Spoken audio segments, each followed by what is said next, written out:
तो जैसा कि हम कल बात कर चुके थे प्रकाश के बारे में, तो हमने प्रकाश और प्रकाश के गुण कल पढ़ा दिए थे, ठीक है। उसके बाद हम बात करेंगे प्रकाश का परावर्तन, हम बात कर रहे थे, उसका फिगर मेंटेन कर दिया था हमने प्रकाश के परावर्तन का। अब हम उसके नियम समझेंगे। तो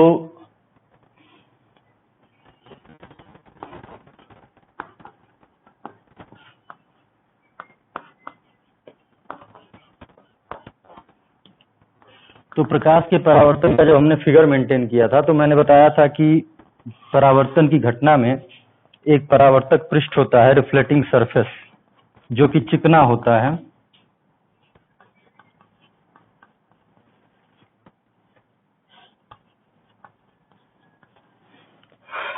इस पर जो किरण आती है उस किरण को हम कहते हैं आपतित किरण।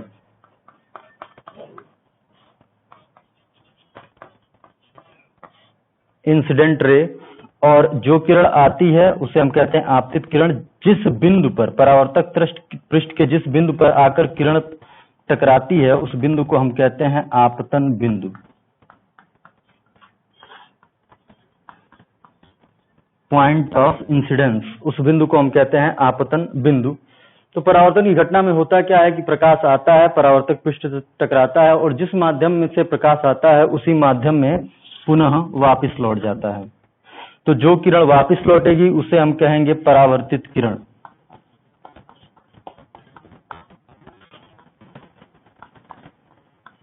रिफ्लेक्टिंग रे। आपतन बिंदु पर हम एक लंब खींचते हैं और उस लंब को हम कहते हैं अभिलंब, नॉर्मल।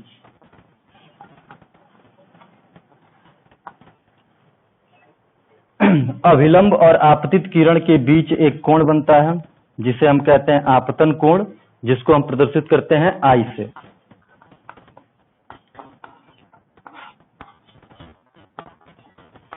अभिलंब और परावर्तित किरण के बीच एक कोण बनता है जिसे हम कहते हैं परावर्तन कोण, और उसे प्रदर्शित करते हैं आर से।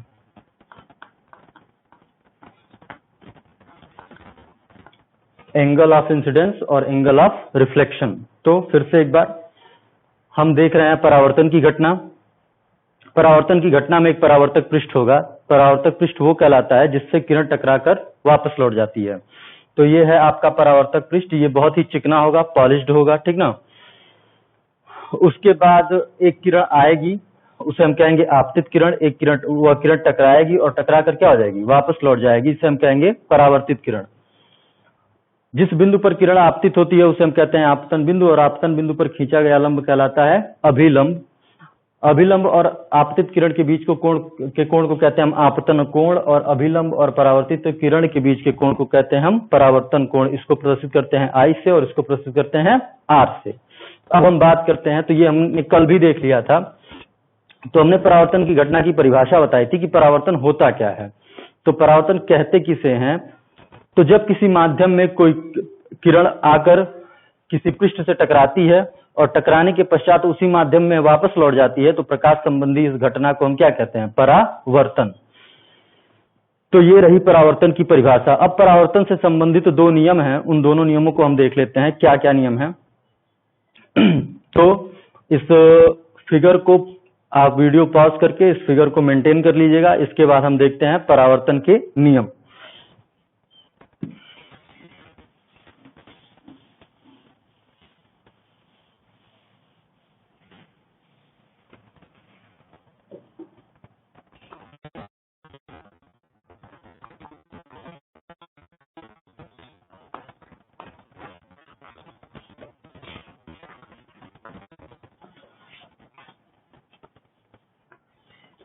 लॉ ऑफ रिफ्लेक्शन में जो पहला नियम है, जो पहला रूल है, वो ये कहता है कि आपतित किरण, परावर्तित किरण और आपतन बिंदु पर अभिलंब तीनों एक ही तल में होते हैं। आपतित किरण, परावर्तित किरण और आपतन बिंदु पर अभिलंब तीनों एक ही तल में होते हैं। ठीक है, लिख देते हैं इसको।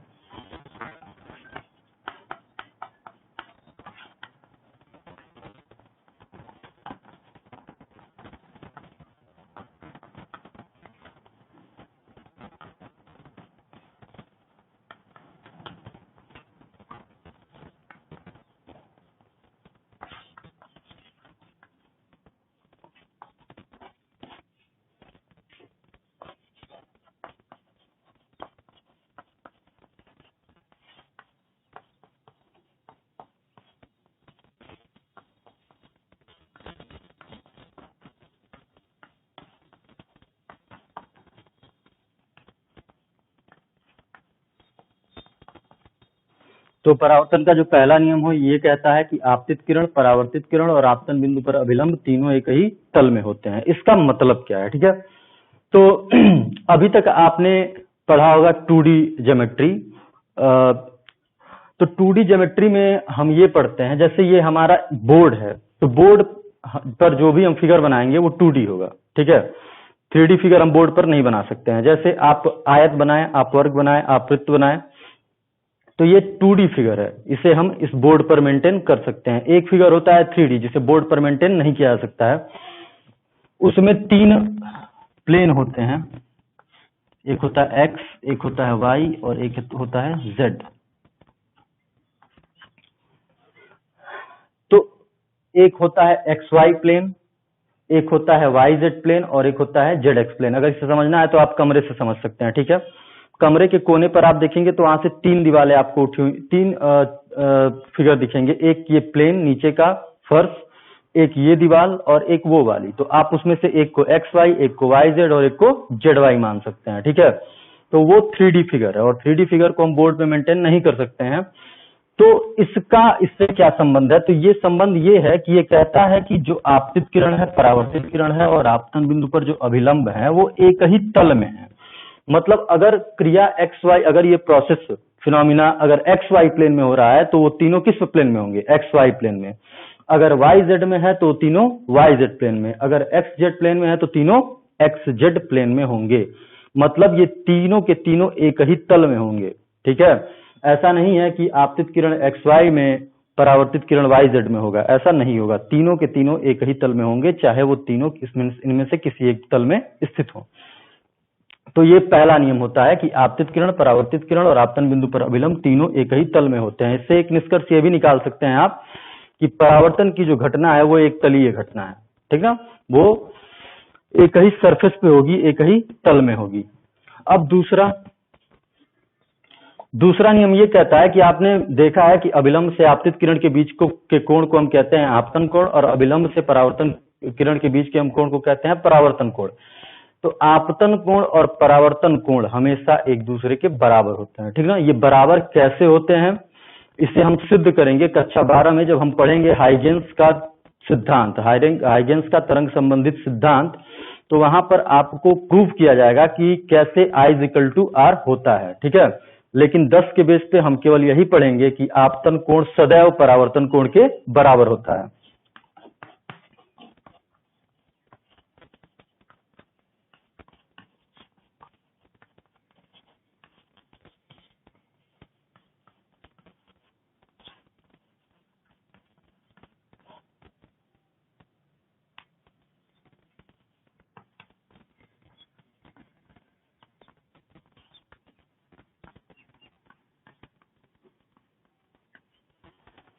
तो आपतन कोण को हमने किससे रिप्रेजेंट किया था? I से, और परावर्तन कोण को R से। तो I=R, ये होता है परावर्तन का दूसरा नियम। ठीक ना, ये प्रूफ भी किया जाएगा, लेकिन ये प्रूफ किया जाएगा कक्षा 12 में, 12वीं में जब आप पढ़ेंगे प्रकाश, वहां पर भी आपको पढ़ना है ऑप्टिक्स। और ऑप्टिक्स में जब आप पढ़ेंगे हाइजेंस का तरंगिका सिद्धांत, ठीक है, तो वहां पे वेब प्रिंसिपल ऑफ हाइजेंस जब आप पढ़ेंगे तो वहां पर प्रूफ किया जाएगा कि हाउ I=R, I R के बराबर कैसे होता है। ठीक ना, लेकिन अभी फिलहाल हमें 10th बेस पे ये पढ़ना है कि ओनली I=R। ठीक ना, मतलब आपतन कोण, परावर्तन की घटना में आपतन कोण सदैव परावर्तन कोण के बराबर होता है, I=R। अब ये दो नियम हैं, इन दोनों को आप नोट कर लीजिएगा, नोट्स प्रिपेयर कर लीजिएगा। ठीक है, तो इसके बाद अब हम, ये परावर्तन हुआ, परावर्तन का नियम हुआ। अब हम देखेंगे परावर्तन की घटनाएं कहां कहां होंगी। ठीक है, हम पढ़ेंगे समतल दर्पण पर परावर्तन, उसके बाद गोलीय पृष्ठ पर परावर्तन। तो हम उसे अब देखते हैं। ठीक है,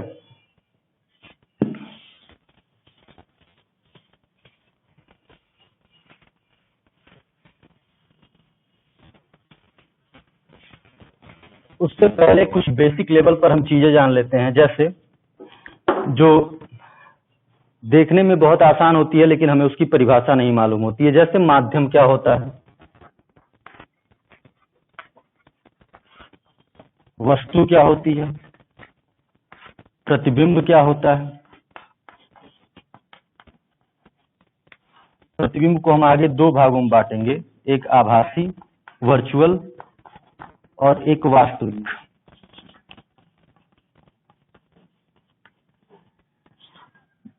ठीक है, ये क्लियर होना चाहिए परावर्तन या अपवर्तन की घटना को पढ़ने से पहले।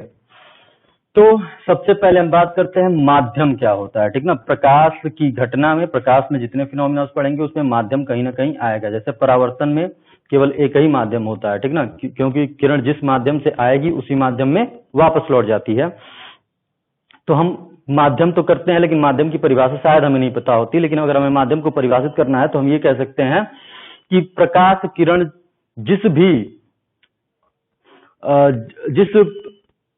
पथ में गमन करती है उसे हम माध्यम कहते हैं।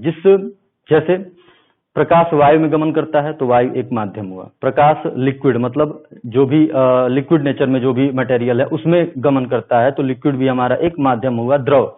और प्रकाश गैस में भी गमन करता है, गैस में भी चलता है तो गैस भी प्रकाश के लिए एक माध्यम है। तो प्रकाश जिसमें गमन करता है उसे हम माध्यम कहते हैं। ठीक है, तो माध्यम को आप बांट सकते हैं ठोस, द्रव और गैस में।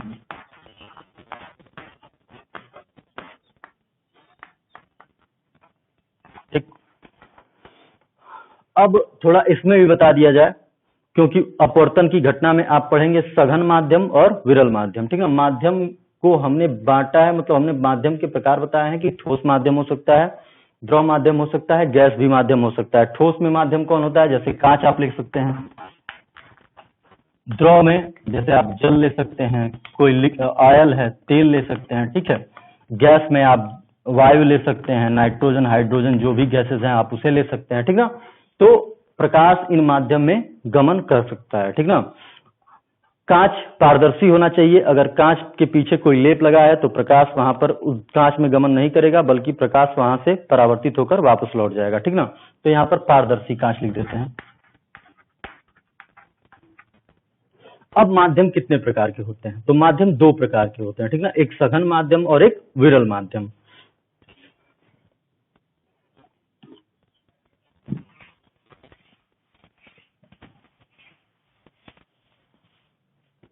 तो माध्यम के अगर प्रकार देखे जाएं तो एक कहा जाता है डेंसर मीडियम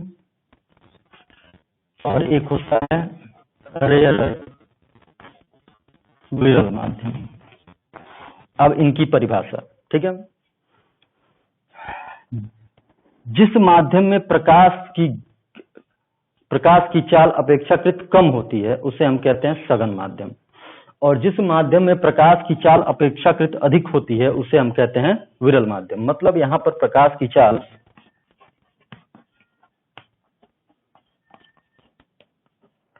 कम होगी और यहां प्रकाश की चाल अधिक होगी।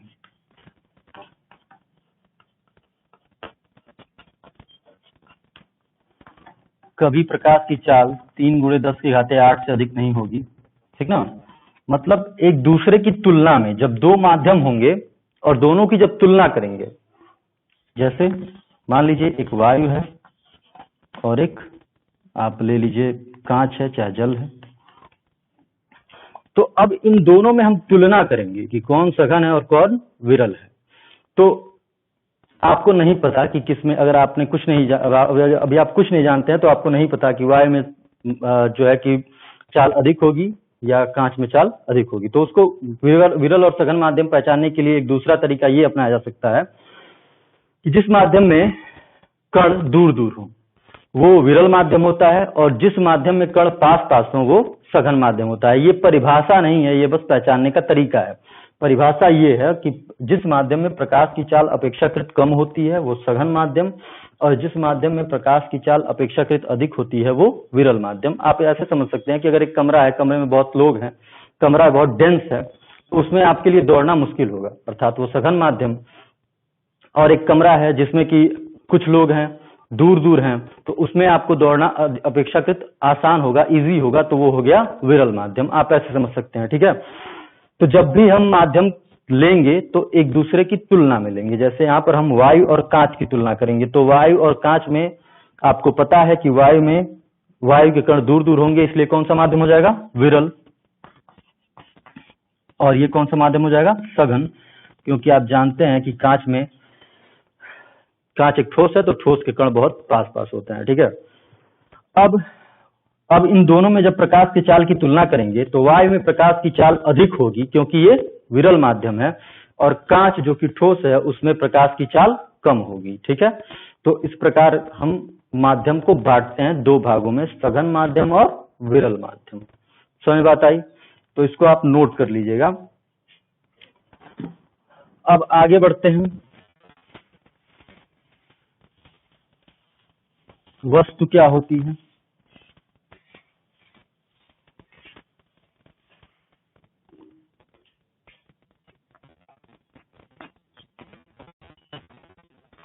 देखिए, विज्ञान में वस्तु की परिभाषा कुछ और होती होगी, लेकिन हम पढ़ रहे हैं ऑप्टिक्स, मतलब कि प्रकाशिकी। उसमें हम वस्तु की परिभाषा कुछ और लेंगे, ठीक ना। हम प्रकाशिकी के अनुसार लेंगे, अकॉर्डिंग टू द ऑप्टिक्स लेंगे, ठीक। तो वस्तु वो पदार्थ है, सब्सटेंस है, जिससे प्रकाश की किरणें निकलती हैं, ठीक है।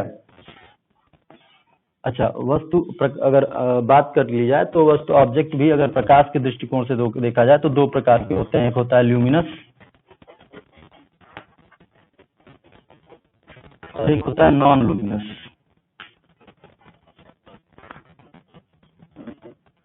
मतलब एक दीप्त और एक अदीप्त। दीप्त वो होता है जिसके पास स्वयं का प्रकाश होता है, जैसे सूर्य, तारे, प्रकाश बल्ब, ठीक ना। और वो दीप्त होता है ल्यूमिनस। और एक अदीप्त होता है जिसके पास खुद का प्रकाश नहीं होता है, वो दूसरे के प्रकाश को ग्रहण करके उसको उत्सर्जित करता है। और इसका एक बहुत ही अच्छा एग्जाम्पल है चंद्रमा। तो आपको पता है चंद्रमा सूर्य से प्रकाश ग्रहण करता है, फिर उसे उत्सर्जित करता है, ठीक है। तो अर्थात चंद्रमा के पास खुद का प्रकाश नहीं है। और बहुत सारे एग्जाम्पल्स हैं, जैसे में अगर आप रात के समय सफर करते हैं, ट्रेवल करते हैं, तो आपको दिखेगा कि जो पाथ होता है, जो भी रास्ता होता है, उसके किनारे कुछ बोर्ड होते हैं, ट्रैफिक बोर्ड्स, और उस पे कुछ सिग्नल होते हैं, ठीक है। जैसे भी कुछ भी हो, जैसे अगर आगे आपका रंबल स्ट्रिप है अर्थात ब्रेकर है, तो कुछ ऐसे होगा सिग्नल। तो जब इस पर प्रकाश की लाइट जाती है तब तक ये चमकता है, और जब जैसे इस पर आप आगे बढ़ जाएंगे, प्रकाश की लाइट इस पर नहीं जाएगी, तो ये चमकना बंद कर देता है। अर्थात ये भी एक नॉन ल्यूमिनस सोर्स है। जब तक प्रकाश इसने ग्रहण किया तब तक इसने प्रकाश दिया, क्योंकि आपको हमने कल बताया था कि ये दिखेगा तभी जब इससे प्रकाश परावर्तित होकर हमारी आंखों पर आएगा। और जैसे ही आप आगे बढ़ जाते हैं तो ये इस पर प्रकाश नहीं पड़ता है, इसलिए यहाँ से कोई प्रकाश भी उत्सर्जित नहीं होता है। तो नॉन लुमिनस सोर्स का एक ये भी एग्जाम्पल हो गया।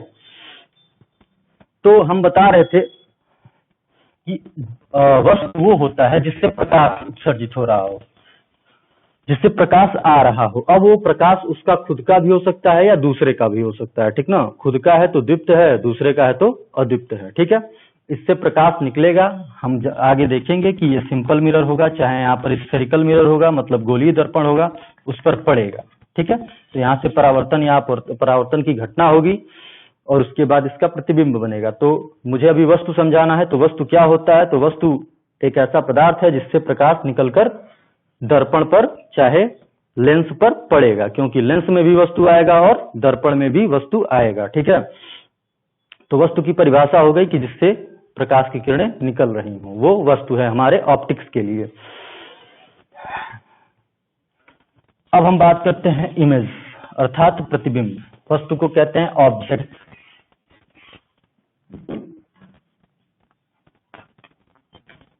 प्रतिबिंब,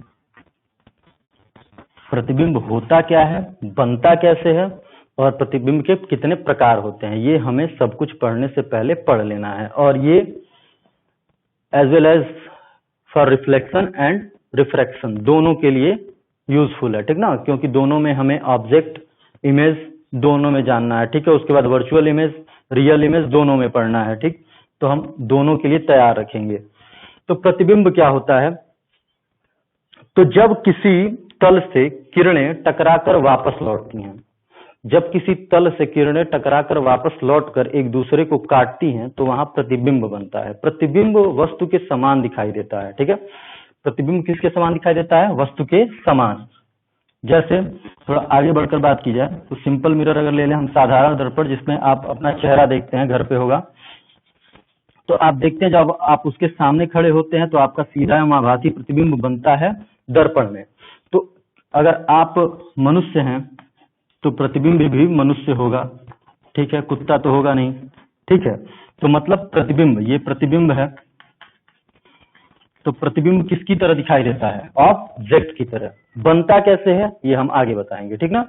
इसको बनने के लिए हम रूल्स पढ़ेंगे और रूल्स में जैसे जैसे आप आगे बढ़ते जाएंगे आपको भी प्रतिबिंब बनाना आ जाएगा। मैंने कैसे कह दिया कि यहाँ सीधा और आभासी प्रतिबिंब बनेगा, वो सब आपको पता चल जाएगा। तो प्रतिबिंब क्या होता है? वस्तु की तरह दिखाई देता है और किसी तल से टकराने के बाद जब किरणें एक दूसरे को काटती हैं तो वहां प्रतिबिंब बनता है। आगे पूरा प्रक्रिया हम पूरा समझाएंगे, लेंस के लिए, दर्पण के लिए, सिंपल मिरर के लिए, सारे कुछ के लिए, ठीक ना। अब प्रतिबिंब के दो प्रकार होते हैं, एक होता है वास्तविक और एक होता है आभासी। एक होता है रियल और एक होता है वर्चुअल। ये है इमेज। अब वास्तविक प्रतिबिंब क्या होता है, आभासी प्रतिबिंब क्या होता है? वास्तविक प्रतिबिंब ऐसा प्रतिबिंब होता है जिसे हम पर्दे पर प्राप्त कर सकते हैं, ठीक है। और आभासी प्रतिबिंब ऐसा प्रतिबिंब होता है जिसे हम पर्दे पर प्राप्त नहीं कर सकते हैं। इसे हम पर्दे पर प्राप्त कर सकते हैं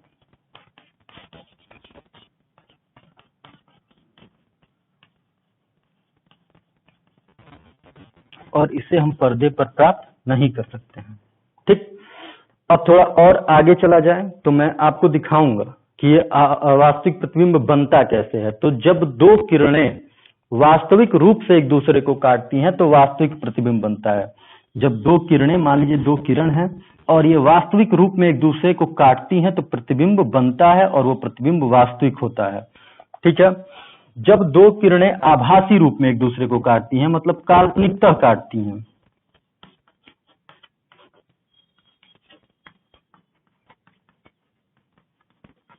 कैसे काटती हैं हम पूरा बताएंगे आपको आगे चल के, ठीक ना। जब हम इमेज फॉर्मेशन ऑफ इमेज की बात करेंगे फ्रॉम सिंपल मिरर और स्फेरिकल मिरर, तो हम वहां दिखाएंगे आपको कि कैसे वास्तविक प्रतिबिंब में किरणें एक दूसरे को वास्तविक रूप से काटेंगी और कैसे आभासी प्रतिबिंब में किरणें एक दूसरे को काल्पनिक रूप से काटेंगी, ठीक है। आभासी प्रतिबिंब को आप पर्दे पर प्राप्त नहीं कर सकते हैं, जबकि वास्तविक प्रतिबिंब को आप पर्दे पर प्राप्त कर सकते हैं। तो ये हुआ प्रतिबिंब। तो हमें ये कुछ टर्मिनोलॉजी है जिसे समझना आवश्यक है, ठीक है। हम पढ़ते हैं लेकिन हमें पता नहीं होता। हमने क्या क्या अभी आज पढ़ा? परावर्तन के नियम, परावर्तन के दो नियम हमने पढ़ लिए कि आपतित किरण, परावर्तित किरण और आपतन बिंदु पर अभिलंब तीनों एक ही तल में होते हैं और आपतन कोण सदैव परावर्तन कोण के बराबर होता है। उसके बाद हमने आगे पढ़ने से पहले, ठीक है, आगे पढ़ने से पहले हमने कुछ बेसिक जो वर्ड्स हैं उनका हमने डिफिनीशन जान लिया, ठीक है। जैसे में हमने जाना कि वस्तु क्या होता है, प्रतिबिंब क्या होता है, और जो भी था एक आध और बचा हमने बताया था। तो अब थोड़ा ये भी हम जान लें कि प्रतिबिंब बनता कैसे है, ठीक ना, ये जान लेते हैं। तो हमने बताया प्रतिबिंब बनने में, लिखा नहीं, लिख देते हैं कि जब दो किरणें किसी तल से टकराकर एक दूसरे को काटती हैं, जब दो किरणें, दो या दो से अधिक किरणें, लेकिन हमें लेंगे दो, ठीक ना। जब दो या दो से अधिक किरणें, ठीक ना, अधिक ही किरणें होती हैं लेकिन हमें लेना है केवल दो, इसलिए हम केवल दो लिख रहे हैं। जब दो किरणें किसी तल से परावर्तित होकर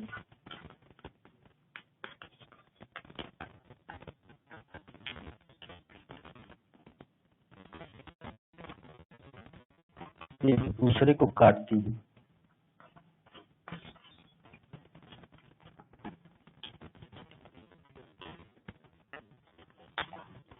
तो प्रतिबिंब बनता है, ठीक है। तो ये प्रतिबिंब बनता कैसे है ये बता दिया गया कि जब दो किरणें किसी तल से, अब वो तल कैसा भी होगा, वो सिंपल मिरर होगा या फिर वो स्फेरिकल होगा, ठीक ना। तो जब इनसे टकराकर वो काटेंगी तो वो प्रतिबिंब बनेगा। अगर वास्तविक रूप से काटती हैं, अगर सच में काट रही हैं तो वो वास्तविक प्रतिबिंब होगा, अगर वो काल्पनिक रूप से काट रही हैं तो वो आभासी होगा। ये काल्पनिक प्रतिबिंब, वास्तविक प्रतिबिंब, सारा कुछ बनेगा और उसे हम देखेंगे नेक्स्ट पार्ट 3 में। पार्ट 3 में हम देखेंगे कि सिंपल मिरर क्या होता है, इससे इमेज फॉर्मेशन कैसे होता है, फिर आगे हम पढ़ेंगे कि स्फेरिकल मिरर क्या होता है, इससे इमेज फॉर्मेशन क्या होता है और इसमें कुछ डिफिनीशंस होते हैं, उन सारे डिफिनीशंस को हम देखेंगे। आज की क्लास यही खत्म किया जाता है।